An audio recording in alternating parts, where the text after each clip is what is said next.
Hey guys, and welcome back to the farm. I'm Ginger, and today we are starting our second lesson in the Mercy in Motion series based on the 5 pillars of teachings that Mercy left me before she passed away.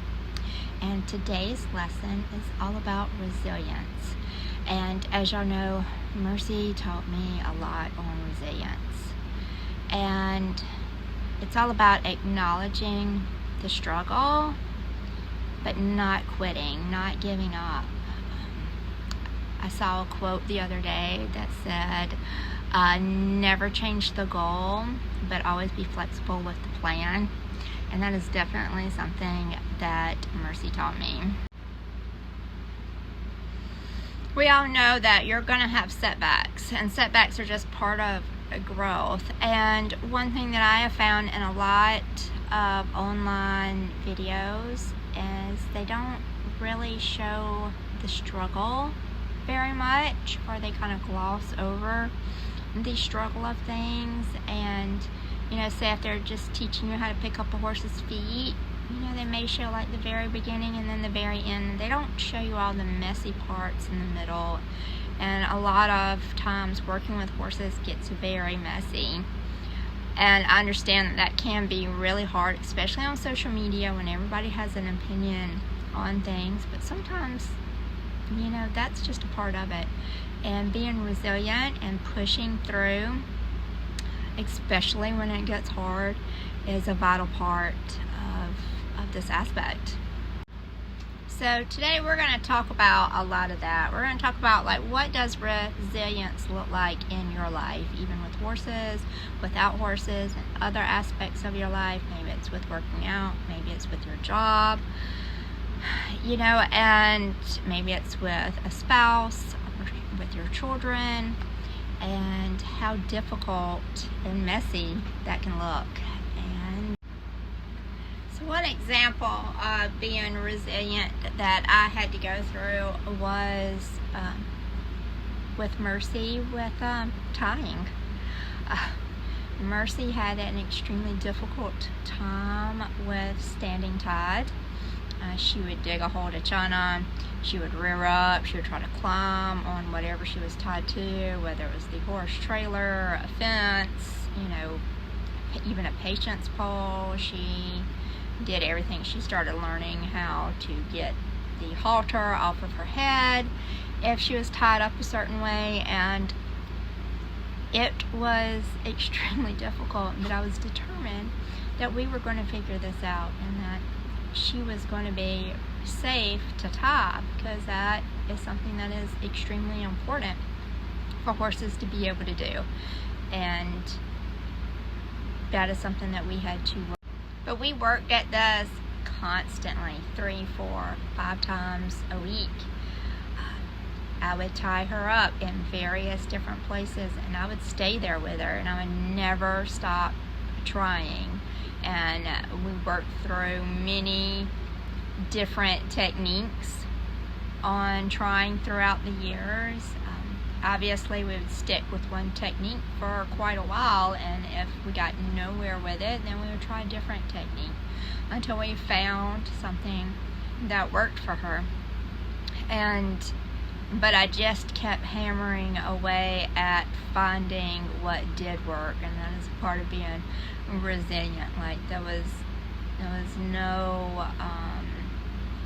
no backing down on that.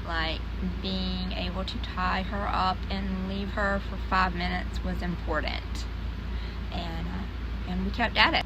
And as y'all know, Mercy is no longer here, but this valuable lesson that she taught me is something that gets me through every day with other horses and in other aspects of my life, and I hope that this helps with y'all too. So I'm fixing to go catch my horse, and while I do, I want you to think about these things and what does resilience look like in your life, and can you name a time in your life that you had to be very resilient and never give up? How hard was it? How did you feel about it while you were doing it and going through that situation? And how do you feel about it now that you've come out the other end. And I hope that that helps you with a new situation. Maybe it's with your horse. And so think about what helped you get through that situation. What tools did you use to make it through? And I want you to write that down. And that's going to be part of our journaling prompt too this week, is like what situation that you had to do, that you had to be resilient, and how you got through it, and how you feel about it now. So, and for your homework, if you do not have a horse to work with this week, or you don't have the time to get out there with your horse this week, do something at home. You can go for a walk in a new place that you've never been. You can take a different path that you've never been on. Or if you're stuck in the house, if the weather's bad, try organizing a drawer that you've been putting off for a really long time. Or folding that big drawer of socks that you never get around to. I know that's something that I need to do. So there's plenty of things that you can do without a horse this week that's going to require you to be resilient. And I hope you think about that and find what you need to do, and let's work on it this week. So I'm trying to leave these videos as unedited as possible without dragging it on for minutes and minutes. I think during this time period I probably spent about 10 or 15 minutes on these exercises. So while that is not a long time in real world, it can be kind of boring just watching it on video back. But the first exercise we worked on with Grace is the tarp, and so I want you to really watch how she responds when we go across the tarp the second time. She kind of does like a blow over where she just walks right over it. She's like, okay, she wants me to just walk on, I'm just going to walk right over it. And that's kind of the problem that we've had with her, with like getting up into the trailer or going through a ditch or anything that's kind of uncomfortable. She just kind of like powers through it, and that's how people can get hurt. So we really want to stop here and reset everything and just start working on letting her just move one foot at a time and be very mindful about where she's placing her feet, and also not stepping on her handler too. Grace came here not in a mean way at all. She is definitely not a mean horse. She is the sweetest, kindest soul. But I think that she has always just assumed that people just move out of her way and walk around her versus her moving around people. And so we've had to work on a lot of that pushiness. She doesn't mean it in a harmful way, but she would definitely just like plow right over the top of me for no reason at all. So we are very careful with that on redirecting her and letting her know that that is not acceptable, and she's got to pay attention to where she is in space around us. So that is a lot of what we've been doing here. And so now we're getting to the point here with this exercise of her, putting one foot on the tarp and then the other foot on the tarp, trying to get a third foot on the tarp, maybe backing up off of the tarp, different things, and stopping, resetting herself, thinking about where her feet are and where her body is before we move on to the second one. So it's very just like slow, relaxing work. What I'm going to work with Grace now is the balance pads.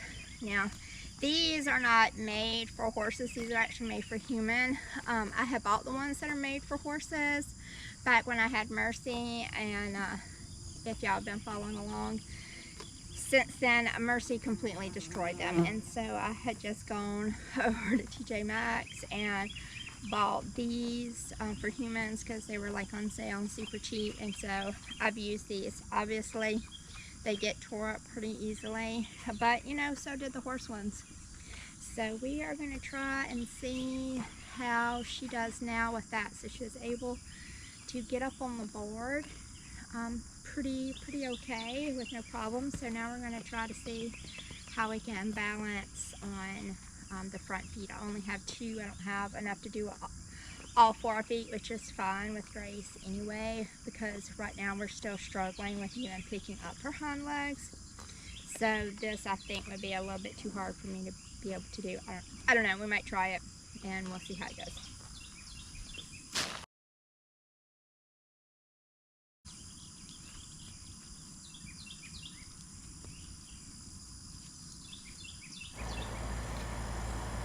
And so I'm just kind of voice over on this part of the video a little bit, just to kind of help you see what we're doing here.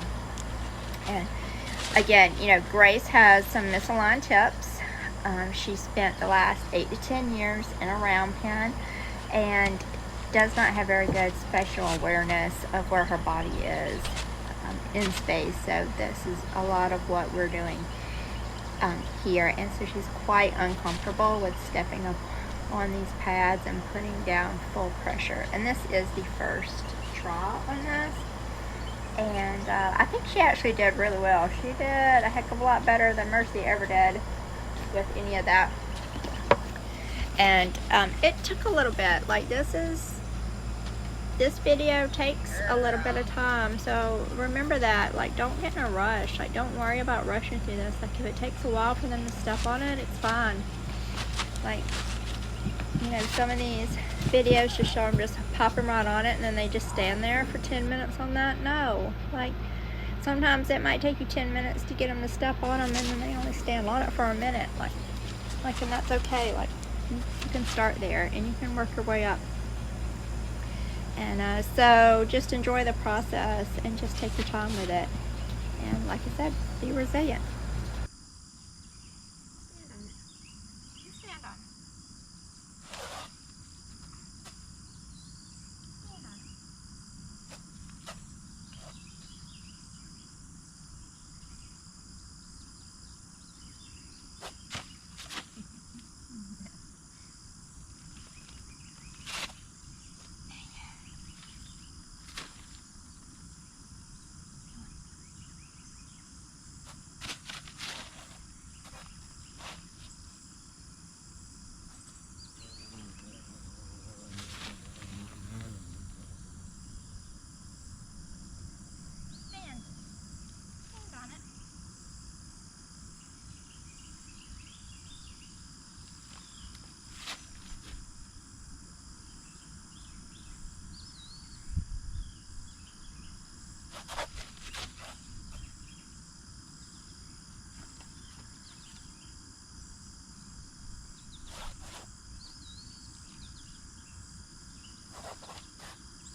And now once I finally got her on the pads, I'm telling you, like, the first day that we did this, it probably only lasted maybe 30 seconds to a minute, and that's okay.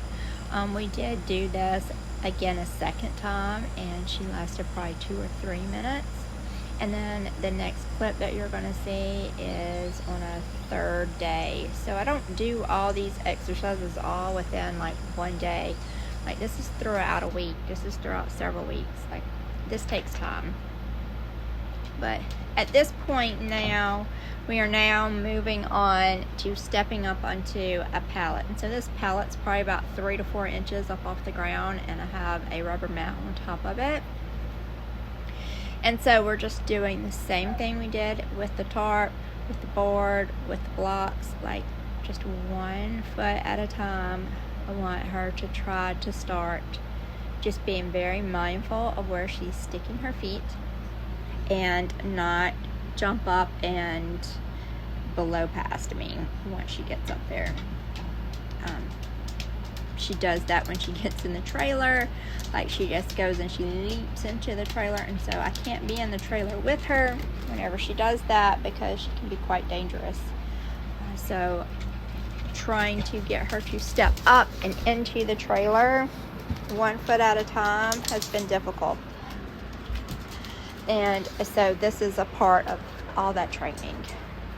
And if she goes to step off, again, like, I don't force her to stay on there. I don't worry about it. If she does just kind of jump up and blow off, like, we just go right her back around, get right back into our position, reset for a breath or two, and then, start again.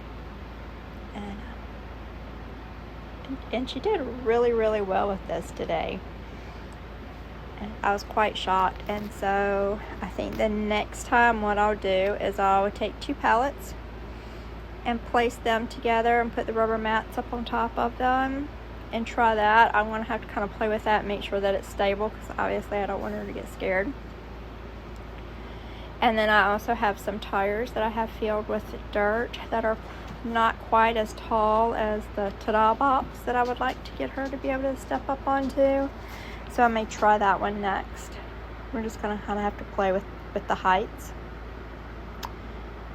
And as you can see here, she's like starting to struggle now. She's got the front feet down and the back feet up on the board.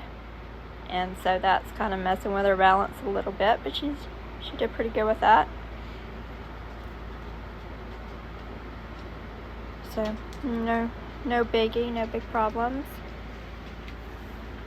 And then we're going to roll right back around. We're going to try it again. Our goal is to try to get all 4 feet up on there, and then for her to relax while she's up there. But I don't want her to just jump up there with all 4 feet. I want her to try to get 1 foot at a time doing this. Like this doesn't need to be like, okay, I can get them to just leap up there. Like, that's all great and all, but are they really paying attention to what they actually need to be doing? Or are they just responding quickly and in a hurry because they're worried? I don't want her to be worried about it. So like 1 foot came off the front here, and that's fine. She's doing actually really well with that. She's not too afraid of that. But she does get a little uncomfortable, like, can I get 4 feet, can I not? And she said no. She put those back feet back down off the ground. The tail starts swishing, so we just hang out for another few seconds, and then we try it again. And so it's just very quiet, subtle thoughts and movements. There we go. And that front foot came back down again. And she can't quite get all 4. She's not quite comfortable with that quite yet. She still needs to have 1 foot on the ground, per se.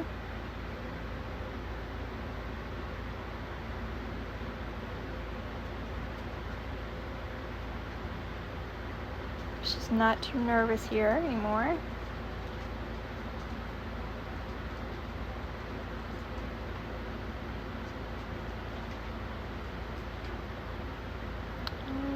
Asking her again now to try to get that front foot back up on the board versus down, and she did, but then she had to step back down with the back feet. And so this is a lot of back and forth, and so that just got to be to where that was just a lot of back and forth, front foot, front foot, back forth. So we just stopped and just got off and just reset again. Like, it's fine. Like, there's nothing to get upset or worried about. She just needs to be in a little bit of a different positioning. She needs to think about it for a few more minutes while she tries to rework this.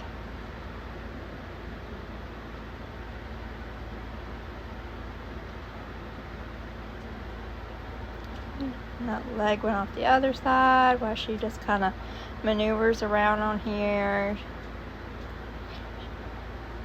She's really thinking about it now, like what she needs to do, how big this board is, how much room does she have up there.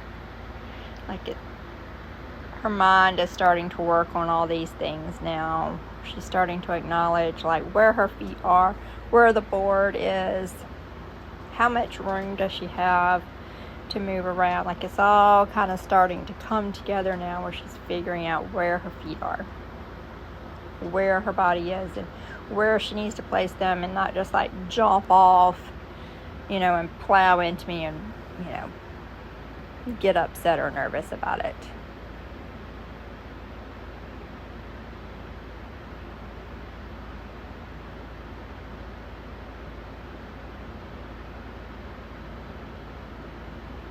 I just wanted to touch her hind legs there, just to let her know that I know that they're there. I can feel them.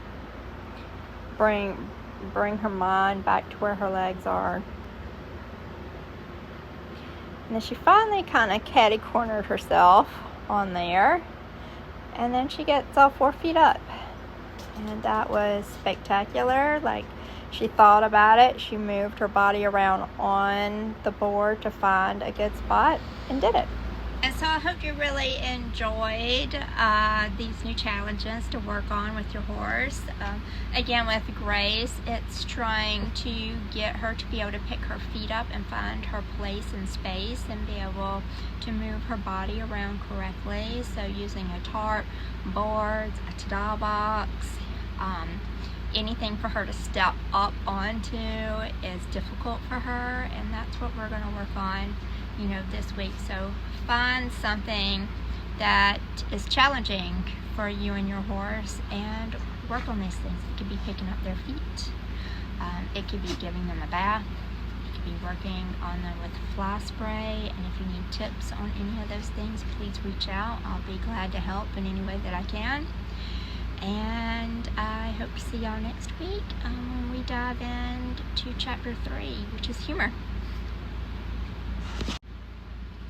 And also remember that you're stronger than you think, and you're also softer than you think. And both are very needed in today's world.